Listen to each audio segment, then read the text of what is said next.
Praise the Lord. आप सभी को जय मसीह की। प्रभु यीशु मसीह के नाम में फिर से एक और बार मैं आप सभी का जीसस है मिनिस्ट्री में स्वागत करती हूँ। और आज का मेरे मैसेज का विषय है शैतान के गुप्त हथियारों को समझो।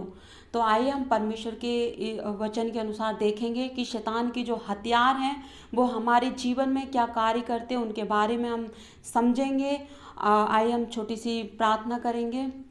सर्वशक्तिमान खुदावन परमेश्वर, हम आपका धन्यवाद करते हैं प्रभु, आज के सुंदर दिन सुंदर समय के लिए। प्रभु हम प्रार्थना करते हैं आज के वचन के लिए, आज के इस विषय के लिए प्रभु जी, कि हम शैतान के उन हथियारों को समझ सकें। प्रभु जी, बहुत लोग अनजान हैं उसकी युक्तियों से। खुदावन परमेश्वर, आप हमारी सहायता मदद कीजिए, अपने वचन से हमसे बात कीजिए। प्रभु धन्यवाद करते हैं प्रभु, इस वीडियो को जितने लोग देखें सुने उन सभी को प्रभु आप आशीष देना। प्रभु यीशु मसीह के नाम से इस प्रार्थना को मांगते हैं, आमीन। जैसे कि मैंने आपको बताया कि शैतान के गुप्त हथियारों को समझना बहुत ज़रूरी है। तो मैं आपको बताना चाहती हूँ कि हु इज़ अवर इनेमी, मतलब हमारा जो शत्रु है वो कौन है। कोई मनुष्य नहीं है, हमारा जो शत्रु है वो शैतान है। और वो क्या करता है, शैतान हर एक मनुष्य जाति के जीवन में वो कार्य करता है। इस जगत में, संसार के जीवनों में, संसार के लोगों के जीवनों में वो कार्य करता है। वो मतलब उनके पीछे उसका कार्य होता है, वो युक्तियां चलाता है मनुष्य के जीवन में। तो आइए हम परमेश्वर के वचन से देखेंगे कि वो क्या कार्य करता है। तो अगर हम देखते हैं कि उसका काम ये है कि वो लोगों को बहकाता है, भटकाता है, धोखा देता है, और ये बाइबल से चला आ रहा है। जब हम बाइबल से देखते हैं तो उसने स्टार्टिंग से ही आदम और हव्वा को किस प्रकार उसने बहकाया, परमेश्वर के विरुद्ध कर दिया। जबकि परमेश्वर ने अपनी महिमा के लिए परमेश्वर ने आदम और हव्वा को बनाया। परमेश्वर की यही इच्छा थी कि मनुष्य जाति मेरी महिमा करें, क्योंकि वो हमारा पिता है, हम उसकी संतान हैं। लेकिन शैतान ने हमारे बीच में आकर उसने परमेश्वर से हमारा संबंध तोड़ दिया, पाप में डाल दिया, उसने हमें बहका दिया। तो आइए हम परमेश्वर के वचन से देखेंगे, हम निकालेंगे दूसरा कुरिन्थियों उसका 11 अध्याय उसकी 3री आयत में इस प्रकार लिखा हुआ है। 2 कुरिन्थियों उसका चैप्टर 11 वर्स 3 इस प्रकार लिखा हुआ है, परंतु मैं डरता हूँ कि जैसे सांप ने अपनी चतुराई से हव्वा को बहकाया, वैसे ही तुम्हारे मन उस सीधाई और पवित्रता से जो मसीह के साथ होनी चाहिए कहीं भ्रष्ट ना की जाए। हालेलुया। मैं आपको यहाँ पर ये बताना चाहती हूँ, परमेश्वर के दास पौलुस यहाँ पर बता रहे हैं कि जैसे सांप ने मतलब सांप के रूप में शैतान ने किस प्रकार हव्वा को बहकाया। मतलब यहाँ पर मैं आपको शैतान के गुप्त हथियारों के कुछ पॉइंट बताना चाहूँगी। वो 7 पॉइंट हैं। उसका पहला पॉइंट यह है कि उसका पहला पॉइंट यह है कि धोखा देना। शैतान क्या करता है कि धोखा देता है। यहाँ पर लिखा हुआ है कि सांप ने अपनी चतुराई से हव्वा को बहकाया, मतलब शैतान ने सांप का रूप लिया। क्योंकि हम अच्छे से जानते हैं उसकी हड्डी मांस नहीं है, वो मनुष्यों को इस्तेमाल करता है, वो जानवरों को इस्तेमाल करता है, क्योंकि उसके पास शरीर नहीं है। इसलिए यहाँ पर शैतान ने सांप को इस्तेमाल किया। और सांप एक ऐसा प्रतीक है, ऐसा मतलब वो हमें एक दर्शाता है कि सांप कभी सीधा नहीं चलता, वो हमेशा टेढ़ा मेढ़ा चलता है। और शैतान भी ऐसा ही है, उसकी चाल हमेशा टेढ़ी मेढ़ी होती है। इसलिए यहाँ पर लिखा हुआ है कि सांप ने अपनी चतुराई से हव्वा को बहकाया। उसने किस प्रकार देख लिया कि आदम और हव्वा एक साथ जब थे तब तक वो बहकाने के लिए नहीं आया, जबकि परमेश्वर ने ये बोला था कि तुम इस फल को ना खाना। परमेश्वर ने ये आज्ञा दी थी, जबकि फल में ऐसा कुछ नहीं था।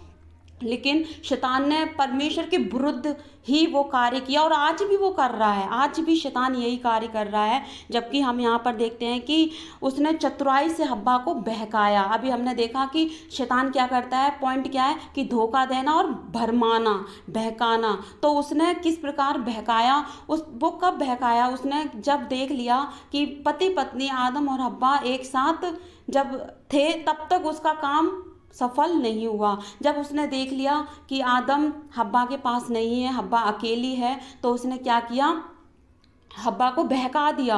उसने कहा कि नहीं, तुम इस फल को खाओ, तुम परमेश्वर के तुल्य हो जाओगे, परमेश्वर के समान हो जाओगे। और उसने भरमा दिया। आज आज हम देखते हैं जब पति पत्नी एक साथ होते हैं, शैतान को मौका नहीं मिल पाता है उनको बहकाने के लिए। जब बच्चे माँ बाप के साथ होते हैं तो शैतान को मौका नहीं मिल पाता है बहकाने के लिए। लेकिन जैसे ही अकेलापन होता है, जैसे ही पति अकेला है या पत्नी अकेली है या बच्चे अकेले हैं, तो शैतान को मौका मिल जाता है। वो कई सारी ऐसी मन में भावनाएं डालता है, ऐसे विचार डालता है, वो हमारे अकेलेपन को देखकर वो हमें बहकाने आ जाता है। और उसने इसी प्रकार हव्वा को बहकाया और परमेश्वर के विरुद्ध कर दिया। इसलिए हाँ मेरे प्रियो, मैं आपको इस पॉइंट से ये बताना चाहती हूँ कि कई बार जब हम अकेले होते हैं तो शैतान हमारे भी जीवनों में बहकाने के लिए कई बार वो आता है और बहकाता है। उसका पहला जो हथियार है वो क्या है? बहकाना।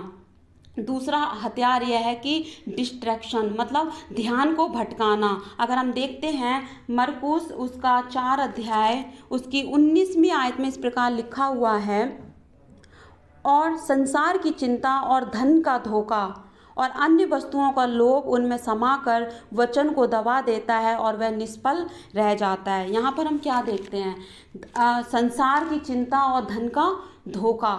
ध्यान को शैतान क्या करता है? भटकाता है। आज संसार में लोगों को भटकाए हुए है, आज भटका रहा है। हम देखते हैं लोग ड्रिंकिंग कर रहे हैं, लोग गलत काम कर रहे हैं, क्रोध कर रहे हैं, व्यभिचार कर रहे हैं। तो इसमें क्या है कि उसने बहका रखा है, उनके मन को भटका रखा है। क्लब में लोग जा रहे हैं, गलत काम कर रहे हैं, ये क्या है? परमेश्वर का वचन कहता है कि संसार की अभिलाषाओं में और धन के धोखे में उसने लोगों को बहका रखा है। इसलिए वो तो जानता ही है कि मैं तो नरक जाऊंगा, लेकिन वो इसके साथ साथ लोगों को भी अपने साथ क्या कर रहा है? नरक में ले जा रहा है। वो ये चाहता है कि तुम प्रभु यीशु मसीह पर विश्वास ना करो, परमेश्वर प्रभु यीशु मसीह के पीछे ना चलो, मेरे पीछे चलो और मेरे साथ सीधे कहाँ चलो? नरक में चलो। उसका मेन पॉइंट यही है। लेकिन परमेश्वर ने कहा है कि हम उसकी युक्तियों से अनजान नहीं है। परमेश्वर का वचन हमें बताता है कि हम उसकी युक्तियों से क्या नहीं है? अनजान नहीं है, क्योंकि हम जानते हैं वो हमारे मन को भटकाता है, वो हमें बहकाता है, और उसका मेन जो मकसद वो ये है कि नरक में ले जाना। हाँ मेरे प्रियो, मैं आपको ये बताना चाहती हूँ आज इस वचन से कि आप ध्यान दीजिए कि कहीं आपका मन तो नहीं भटक रहा, कहीं आप क्लब में तो नहीं जा रहे, कहीं आप ड्रिंकिंग तो नहीं कर रहे, कहीं आप तुरंत क्रोध तो नहीं कर रहे, कहीं आप व्यभिचार में तो नहीं है। आपको ये सारी जो कार्य है, संसारिक अभिलाषाएं, वो आपको परमेश्वर की ओर नहीं बल्कि नरक में ले जाने का ये सारी रास्ताएं हैं। इसलिए मैं आपको बताना चाहती हूँ, अगर हम तीसरा पॉइंट देखें तो हम देखते हैं कि डिलेज, मतलब वह देरी करता है। अगर हम दानियल की किताब उसका 10 अध्याय उसकी 6 से लेकर 22 आयत में अगर हम देखते हैं तो वहाँ पर इस प्रकार लिखा हुआ है कि दानियल ने जब उपवास रखा 21 दिन का, तो परमेश्वर का वचन कहता है कि परमेश्वर ने कहा कि तेरी पहले ही दिन हमने प्रार्थना सुन ली थी। लेकिन जो हम देखते हैं कि आकाश मंडल में क्या हो रहा था? युद्ध हो रहा था, और शैतान ने क्या करा?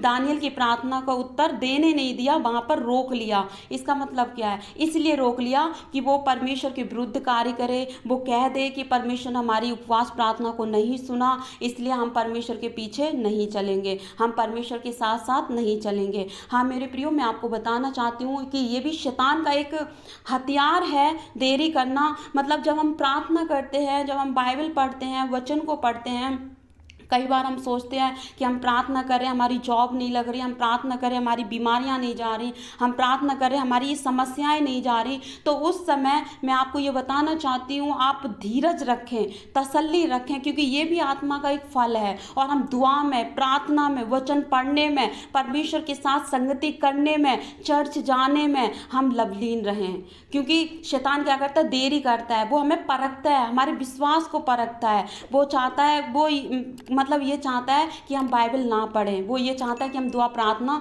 ना करें। कई बार हम कहते हैं कि हम अभी बाइबल पढ़ लेंगे, या हम परमेश्वर का वचन पढ़ लेंगे, या हम कल चर्च जाएंगे, या हम अभी प्रार्थना करेंगे, लेकिन हमारे मन में वो क्या डालता है कि नहीं, कल हम चर्च नहीं, फिर नेक्स्ट संडे जाएंगे, हम बाइबल अभी नहीं, फिर कल पढ़ लेंगे, प्रार्थना अभी नहीं, फिर कल कर लेंगे। इसका मतलब क्या है? कि हम कहीं ना कहीं शैतान को अपने जीवन में मौका दे रहे हैं, उसकी युक्ति को हम मौका दे रहे हैं। इसलिए मेरे प्रियो, मैं आपको बताना चाहती हूँ, परमेश्वर का वचन कहता है कि हम उसकी युक्तियों से अनजान नहीं हैं। परमेश्वर ने हमें साफ रीति से बताया है कि उसके ये हथियार हैं कि अगर आपके अंदर देखो वो इस तरीके से डालेगा कि क्रोध करना है अभी करो, व्यभिचार करना है अभी करो, ड्रिंकिंग करना है, शराब पीना है अभी करो। ये सब क्या है? ये चाहता है कि ये तुम अभी करो। लेकिन जो बाइबल पढ़ना है, प्रार्थना करना है, संगति करना है, टाइथ देना है, मतलब दशमांश देना है, भेंट देना है परमेश्वर को, वो कभी ये नहीं कहेगा कि अभी करो। वो यही कहेगा कल करना, कल करना, और वो बात टल जाती है। इसलिए मैं आपको बताना चाहती हूँ कि सच में वो हमारे जीवन में देरी भी करता है। चौथा पॉइंट है ही डिसअपॉइंटमेंट, मतलब वो हमें निराश करता है। एक बार हम सुन रहे थे प्रभु की दास के द्वारा कि एक परमेश्वर के जन प्रचार करके जैसे वो अपने घर गए, और उनके मतलब उनके पत्नी, उनके बच्ची गुजर चुके थे, वो थे नहीं। तो जब वो प्रचार करके परमेश्वर का काम करते थे, लोगों में प्रचार करते थे परमेश्वर का, और जब वो अपने घर को गए तो घर पे मतलब गए, उनको भूख लगी, भोजन नहीं था। उन्होंने क्या करा, उनके घर में कुछ नहीं था, एक आलू था वो भी सड़ा हुआ था। उन्होंने उस आलू को उबाल के, उस सड़े हुए भाग को निकाल के, और जैसे उन्होंने खाने के लिए चले वैसे ही उन्होंने उस पर प्रार्थना की। तो एक मतलब एक आवाज़ आई वहाँ पर, एक शैतान की आवाज़ आई उनके मन में, और इस तरीके से वो हंसने लगा कि अभी तो तू परमेश्वर का काम करके आया, परमेश्वर का काम करता है, देख तेरे पास कुछ नहीं है, तेरी बीवी नहीं है, बच्चे नहीं हैं, और देख तेरे पास भोजन भी नहीं है खाने के लिए, तू मेरे पीछे चल, मैं तुझे सब कुछ दूंगा। इस प्रकार देखो, तुम तो प्रभु यीशु की सेवा करते हो, तुम्हारे पास है ही क्या, मतलब वो निराशा ला रहा है। लेकिन प्रभु के दास ने ये कहा कि शैतान तू दूर हो जा, क्योंकि मैं जानता हूँ कि मैं आज प्रभु की सेवकाई कर रहा हूँ, मेरे पास कुछ हो या ना हो, लेकिन मेरे पास एक सच्चा आनंद है, एक शांति है। क्योंकि उससे पहले जब हम प्रभु को नहीं जानते थे, उससे पहले मैं तेरा ही फॉलोवर था, मैं तेरे ही पीछे चलता था, तेरा ही दास था। तब मेरे जीवन में सब कुछ था, धन दौलत थी, लेकिन मेरे जीवन में अशांति थी, शांति नहीं थी, वो आनंद नहीं था। लेकिन आज मेरे पास पत्नी नहीं है, बच्चे नहीं है, भोजन नहीं है, कुछ भी ना हो, लेकिन हमारे पास जो कुछ है परमेश्वर के अनुग्रह से है। हमारे पास परमेश्वर एक सच्ची शांति है मेरे जीवन में। और जैसे ही उन्होंने ये बोला, शैतान वहाँ से चला गया। इसका मतलब क्या है? वो कई बार हमारी सेवकाई में भी निराशा लाता है, कई बार हमारे कार्य में निराशा लाता है कि तुम ऐसा काम ना करो, क्योंकि ये उसका क्या है, हथियार है। हम जिस परिस्थिति में, उस परिस्थिति में परमेश्वर का धन्यवाद करें, और ये याद रखें कि हम यहाँ पर परदेसी हैं, एक दिन हमें परमेश्वर की स्वर्ग राज्य में जाना है। और उन्होंने इसी प्रकार कहा कि आज पत्नी नहीं, बच्चे नहीं, लेकिन मैं जिस दिन मेरी यात्रा पूरी हो जाएगी इस संसार में, मैं अपने पत्नी और बच्चों से परमेश्वर के साथ वहाँ पर मिलूंगा। हालेलुया। मैं आपको ये बताना चाहती हूँ कि हमारे पास कुछ हो या ना हो, लेकिन परमेश्वर की एक सच्ची शांति है, परमेश्वर का एक सच्चा आनंद हमारे जीवन में है। पांचवा पॉइंट हम देखते हैं डिस्करेजमेंट, मतलब वो हमारे जीवन में हताशा लाता है, मतलब हमें हताश करता है। उसके जीवन, वो हमारे जीवन में कई सारी ऐसी मतलब योजनाएं अपनाता है कि हम हताश हो जाएं, हम निराश हो जाएं। लेकिन परमेश्वर का वचन कहता है कि तुम हताश नहीं होना, निराश नहीं होना, क्योंकि मैं हर पल, हर परिस्थिति में मैं तुम्हारे साथ हूँ। हाँ मेरे प्रियो, हमें हर पल परमेश्वर के साथ चलना है। और छठवां पॉइंट है डिप्रेशन, मतलब शैतान हमारे जीवन में तनाव लाता है।